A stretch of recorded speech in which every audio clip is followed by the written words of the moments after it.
O Bebe Eros, halimbawa wala na tayong pagkain, wala na tayong dito lahat pagkain sa bahay. Payag ka ba na si Luna, yung dog natin, yun na lang ang lulutuin natin, kakainin natin? Hindi. Biglang hindi. Sabi niya kanina, oo daw.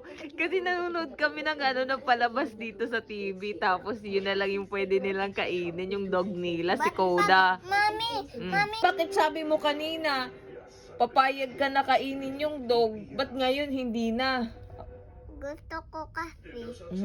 Talaga naman. Iba-iba naman yung sinasabi mo. Kanina sabi mo, okay po, kakainin natin si Luna. Ikaw sabi mo kanina, payag ka na lutuin natin si Luna pag wala tayong pagkain. Ba't ngayon hindi ka na naman payag?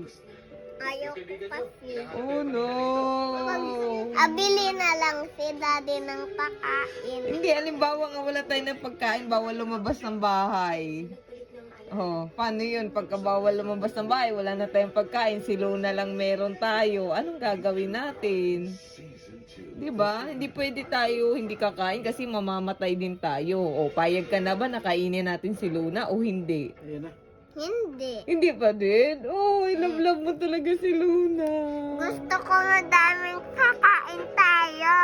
Oh, marami daw pagkain diya. Okay? May turo. Maraming pagkain. Gusto ko marami. Papatayin na kasi niya.